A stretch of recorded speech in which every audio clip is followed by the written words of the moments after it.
Hope कि आप सभी लोग भाई बहुत ही ज़्यादा अच्छे होंगे। तो we are back with another chapter of geography. ठीक है, जो पहली बुक है हमारी जो अब तक चल रही है उसका 8th चैप्टर है ये।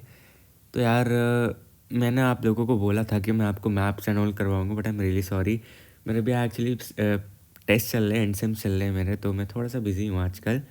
बट डोंट वरी, मैं आपके ये ख़त्म करवाती ही ना ये थ्योरी के चैप्टर्स में, जैसे आपका सीवीटी का शुरू करवाऊंगा, या फिर मैं आपकी कोशिश करूँगा कि मैं आपके बोर्ड्स के पहले ये शॉर्ट आपके जितने भी मैप्स हैं, जितने भी आपके इंपॉर्टेंट क्वेश्चंस हैं, सारे एक जगह कंपाइल करके एक साथ आपको दे दूंगा। ठीक है, तो don't worry about that, and the same goes for economics as well.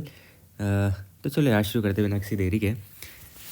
तो देखो, सबसे पहले यहाँ पे हम लोगों को ये पढ़ना है यार कि इंटरनेशनल ट्रेड होता क्या है। तो यार बहुत ही सिंपल चीज़ है कि इंटरनेशनल ट्रेड ना बेसिकली ट्रेड होता है। और ट्रेड क्या होता है? ट्रेड होता है एक मतलब एक्सचेंज करना कमोडिटीज़ को, है ना।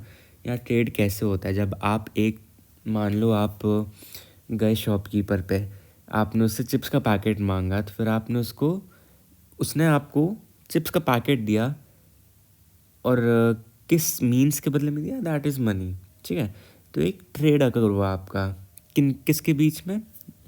एक पार्टी थे आप, and the second party was the shopkeeper himself. ठीक है, तो यही हो गया यार हमारा ट्रेड। बट चलो अब इसका थोड़ा सा समझते हैं इन डेप्थ, है ना, क्योंकि पेपर में तो लिख के क्या होगे नहीं आप लोग। तो चलो यार शुरू करते हैं बिना किसी देरी के। तो अब देखो, सबसे पहले हमें ये जानना है यार कि ट्रेड हमारी किस टाइप की इकोनॉमिक एक्टिविटी है। दैट इज़ एक्सट्रीमली इंपॉर्टेंट यार, कि ट्रेड जो है ना हमारी, just a second,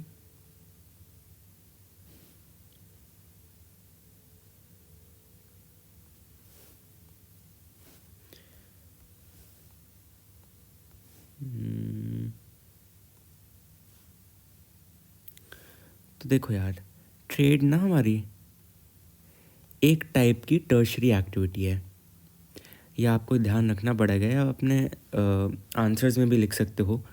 and not only that, ये आप अपने ना सीडी में भी आपके आ सकता है कि यार वो आपको ऑप्शंस दे देंगे कि यार पूछ लेंगे कि व्हाट काइंड ऑफ एक्टिविटी और what kind of economic activity is trade, international trade.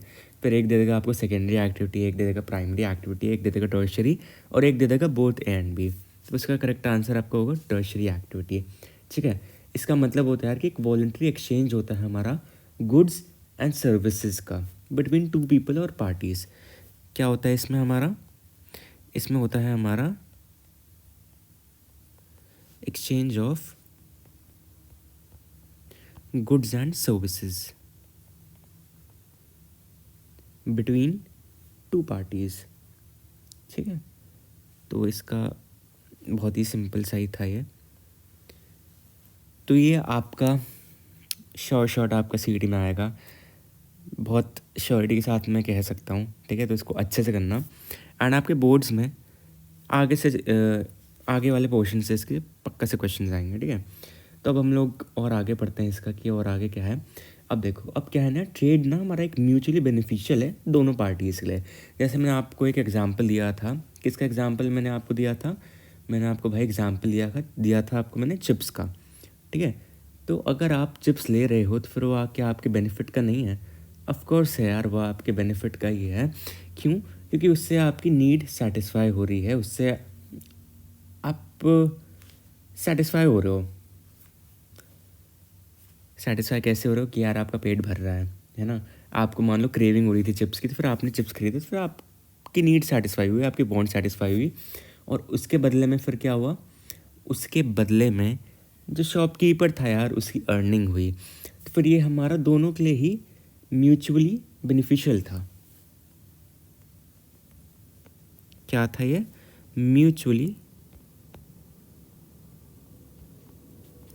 Beneficial. ठीक है, आई होप कि आप इसको अच्छे से समझ पा रहे होगे। और आगे देखते हैं। आगे यार हमारा कि क्या होता है ना, कि एक पार्टी बेचती है और दूसरी पार्टी हमारी खरीदती है। One sales, the other purchases. ठीक है ना यार, तो कुछ ऐसे चलता है हमारा ट्रेड का फंडा हमारा कुछ इसी तरीके से चलता है। ठीक है, यहाँ पे मैंने आपको इंटरनेशनल ट्रेड अभी तक नहीं लाया हूँ मैं, यहाँ पे मैं आपको बस ट्रेड बताया मैंने यार कि ट्रेड है क्या, ठीक है। अब हम लोग देखते हैं कि अब यार इंटरनेशनल ट्रेड हमारा क्या है, राइट। अब आप लोग देखना इसमें, अब हम लोग देखते हैं यार कि इंटरनेशनल ट्रेड से हमारा क्या मतलब होता है। And I am again really sorry for my hand writing.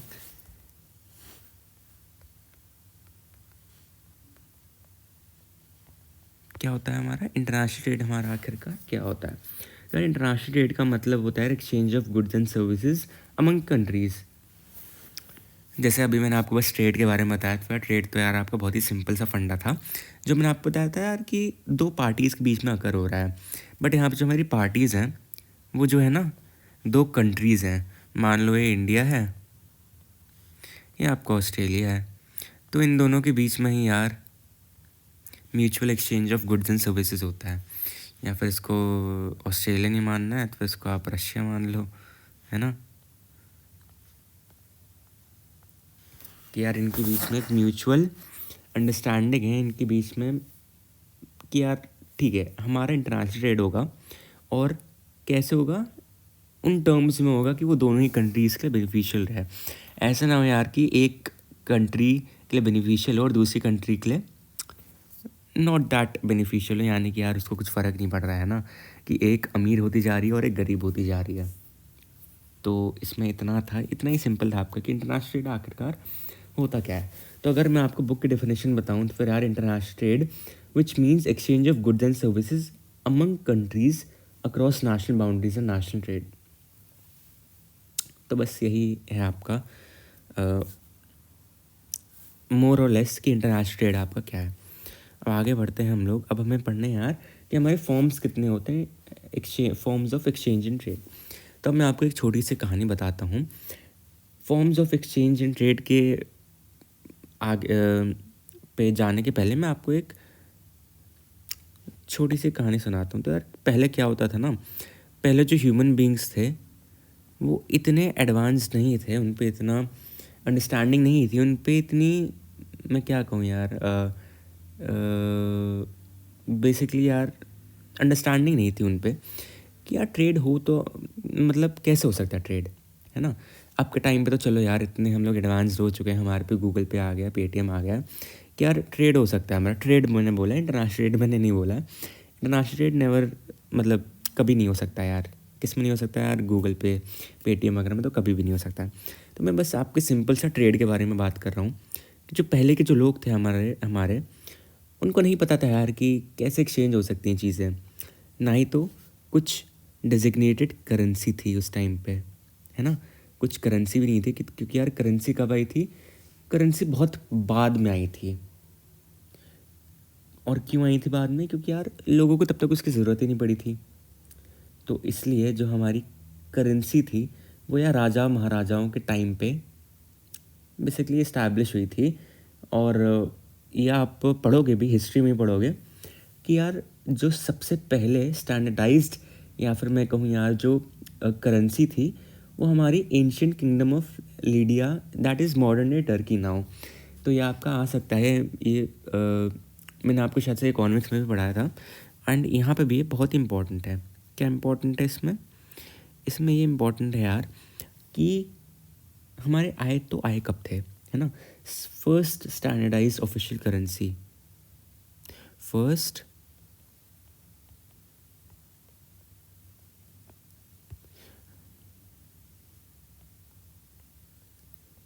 Standardised official currency कहाँ पे आई थी हमारी, ये आई थी हमारी मॉडर्न डे टर्की में। और पुराना नाम क्या है इसका,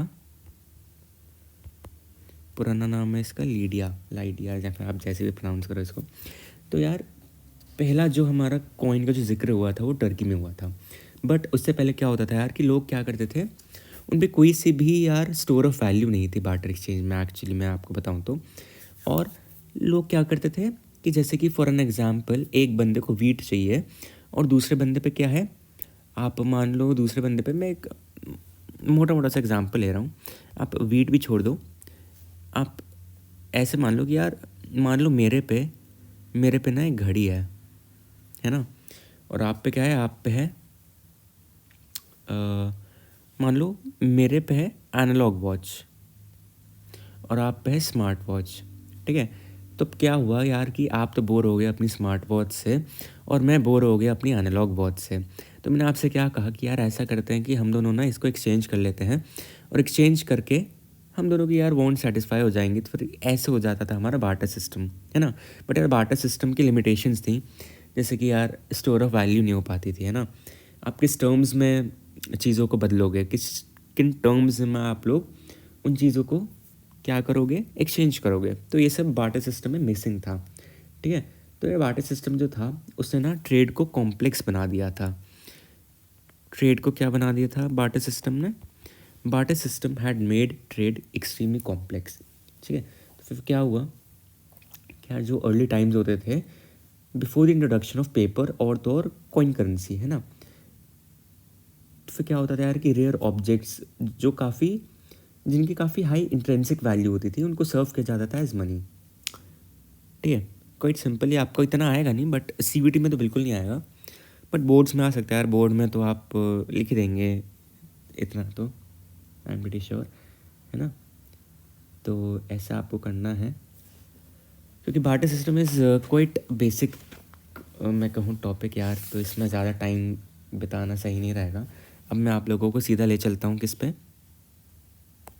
now let's move on to salary. ये आपका सीवीटी में आ सकता है ना, एंड पक्का पक्का आएगा, तो अच्छे से करके जाना। आई एम प्रिटी श्योर कि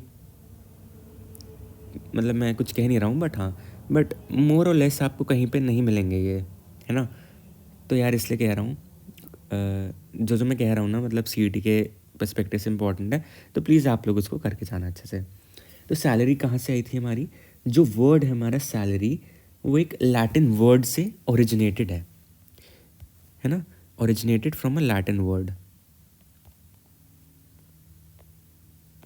क्या है हमारी सैलरी, सैलरी हमारी एक लैटिन वर्ड से आई जिसका एग्जैक्ट वर्ड था हमारा सैलेरियम। यह आपका सीईटी में आ सकता है यार कि सैलरी वर्ड जो है हमारा वो कौन से वर्ड से ओरिजिनेटेड है, तो वो होगा आपका लैटिन वर्ड, और उसका पुराना नाम क्या होगा कि salary is also known as salarium, right. जिसका मेन मीनिंग होता है यार पेमेंट बाय सॉल्ट। तो ये भी आपका बहुत इंपॉर्टेंट है कि इसका एक्चुअल में मतलब क्या होता है ना, पेमेंट बाय सॉल्ट। तो ऐसे आएगा आपका, है ना। क्योंकि यार उन टाइम्स में जो प्रोड्यूसिंग सॉल्ट होता था सी वाटर से वो अननोन होता था, है ना, और वो बस बन सकता था, ये खैर आपका इतना इम्पोर्टेंट नहीं है ना, ज़्यादा मैं आपको कंफ्यूज नहीं करना चाहूँगा। तो आपको बस इतना ही पढ़ना है फॉर सीवीटी, है ना। सीवीटी में ये आपका आएगा, पक्का आएगा, है ना। किसी ना किसी सेट में आपको मिल ही जाएगा ये, किसी ना किसी शिफ्ट में आपको मिल जाएगा ये। आगे बढ़ते हैं हम लोग। आगे हमारा यार कि हमें देखने की हिस्ट्री क्या है हमारी इंटरनेशनल ट्रेड की। आप लोग देख सकते हो आपकी ज्योग्राफी में भी भाई हिस्ट्री आ चुकी है, हिस्ट्री ऑफ इंटरनेशनल ट्रेड, ठीक है। तो देखो सबसे पहले हम लोग शुरू करते हैं यार कि एंशिएंट टाइम्स में ना जो ट्रेड होता था हमारा वो रिस्ट्रिक्टेड होता था बस लोकल मार्केट्स तक, ओनली रिस्ट्रिक्टेड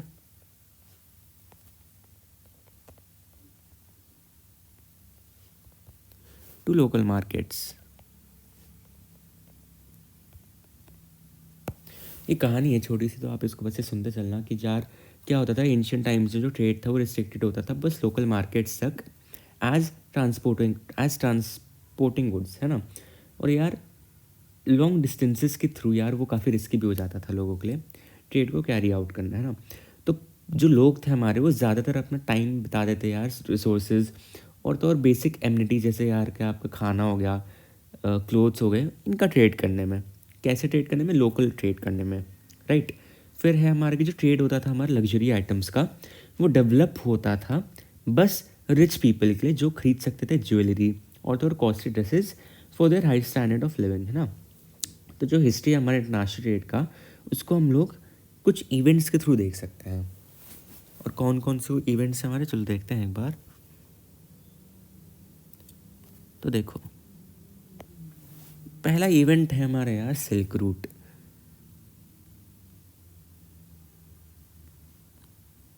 क्या इवेंट है हमारा वो? सबसे पहला इवेंट है हमारा सिल्क रूट। सिल्क रूट क्या है? यहाँ जो डिस्कवरी हुई थी हमारी सिल्क रूट की, वो एक अर्ली एग्जाम्पल है यार लॉन्ग डिस्टेंस ट्रेड का, है ना, as well as trade of luxury items. क्योंकि ये जो सिल्क रूट था इसकी जो लेंथ थी वो 6000 किलोमीटर थी।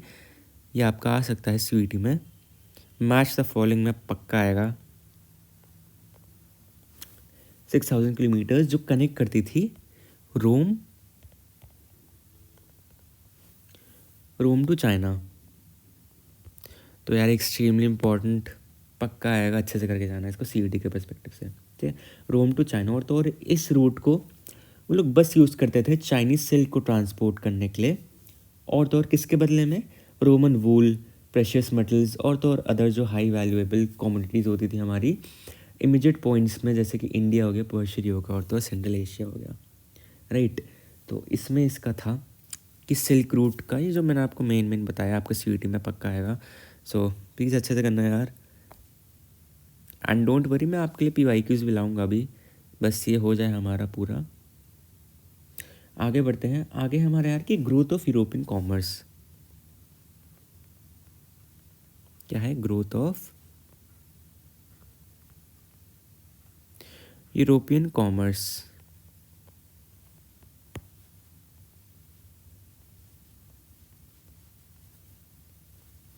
है ना। क्या है हमारा ग्रोथ ऑफ यूरोपियन कॉमर्स? हमारा कि जो यूरोपियन कॉमर्स था वो हमारा बढ़ गया था after disintegration of the Roman Empire. तो क्या हुआ था ना, डिसइंटीग्रेशन का क्या मतलब है? इंटीग्रेशन का मतलब है जुड़ना, इंटीग्रेशन का क्या मतलब है हमारा? जुड़ना। जुड़ना कह दूँ या फिर जॉइन, ऐसे ही लिख दूँ मैं, है ना, जॉइन। और डिसइंटीग्रेशन का मतलब है यार अलग हो जाना।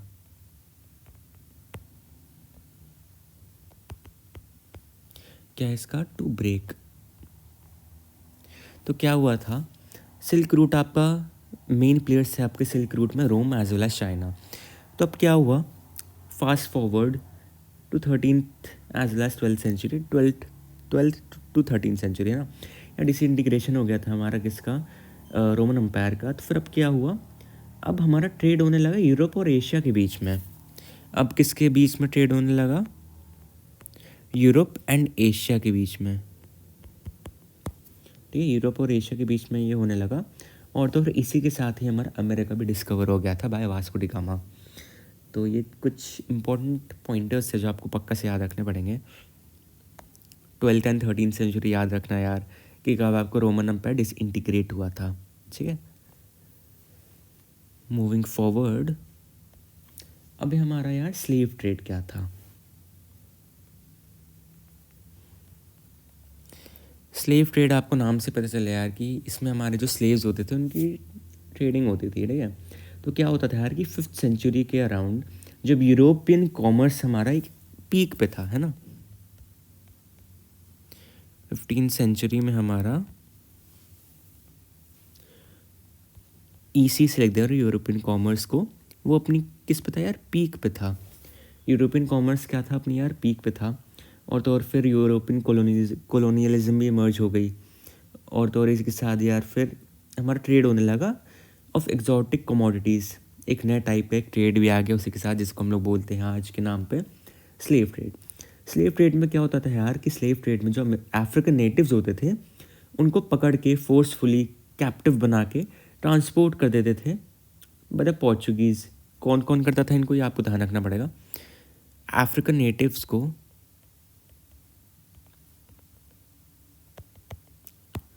कौन कौन ट्रेड करता था? सबसे पहले आ गया हमारा कौन? पोर्चुगीज़।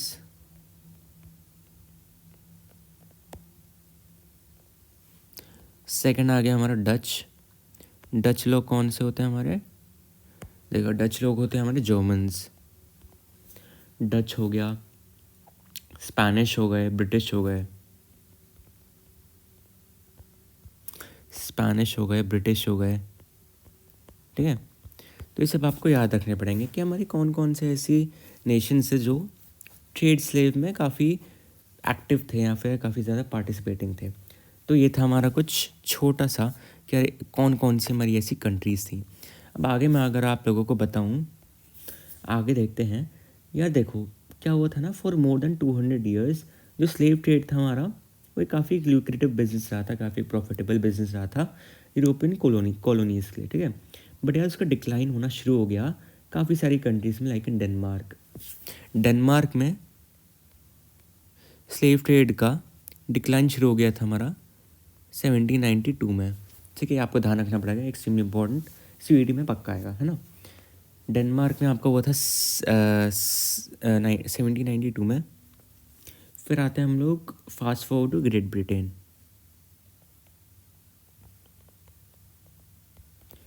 ग्रेट ब्रिटेन में हमारा कब हुआ था? ग्रेट ब्रिटेन में हुआ था हमारा 1807 में, 1807 में। देन आता है हमारा क्या, यूनाइटेड स्टेट्स। उसी के एक साल बाद ही 1808 में हमारा स्लेव ट्रेड अबॉलिश हो गया था यूएसए में। बट यार सबसे पहले जो है ना, ऐसा माना जाता है कि नेपोलियन ने सबसे पहले जो स्लेव ट्रेड था उसको अबॉलिश करवाया था, ठीक है, ऐसा माना जाता है। बट अगेन हम लोग यहाँ पे ज्योग्राफी पढ़ रहे हैं, हिस्ट्री तो पढ़ नहीं रहे, तो यहाँ पे आपको ये सारे ही जितने भी मैंने आपको ईयर्स बताए हैं आपको याद रखने पड़ेंगे, तो तभी आपका यार कुछ हो पाएगा, ठीक है। तो बस यार आज के लिए इतना ही। अब हम लोग मिलेंगे अपने नेक्स्ट लेक्चर में। And I am really sorry यार, मैं आप लोगों के लिए ज़्यादा देर का लेक्चर ला नहीं पा रहा हूँ, क्योंकि जैसा कि मैंने आपको बताया कि एग्ज़ाम्स चल रहे हैं, तो थोड़ा सा स्केड्यूल बिजी सा रह रहा है। But again thank you so much for watching. Again यार मैं इस पर लिख तो पाऊँगा नहीं, but still thank you very much for staying till the end. And next वाले में हम लोग आएंगे, इसका पार्ट 2 लेके आएंगे यार। पार्ट 2 में मैं आपका पार्ट 2 ही करवाऊँगा, देन 3 पार्ट्स में मैं इसको कवर करवा पाऊँगा, क्योंकि यार एग्ज़ाम्स हैं तो उतना टाइम नहीं मिल पा रहा है, तो एक्सट्रीमली सॉरी। धीरे धीरे करके मैं आपको पूरा करवा दूँगा, so don't worry about that, है ना। ये पूरा अपन लोग ख़त्म कर देंगे। एंड देन यार सेकंड बुक पे आएंगे, उसको भी अपन लोग पूरा करेंगे। बट डोंट वरी, मैं आपका बोर्ड्स एज वेल एज आपके सीईटी के पहले पहले आपको पूरा ख़त्म करवाने की पूरी कोशिश रहेगी, और इम्पॉर्टेंट क्वेश्चंस, इंपॉर्टेंट एमसीक्यूज़ वगैरह सब आएंगे। So please stay tune till the very and. तब तक के लिए यार thank you so much for watching, and मिलेंगे हम लोग अपने नेक्स्ट लेक्चर में।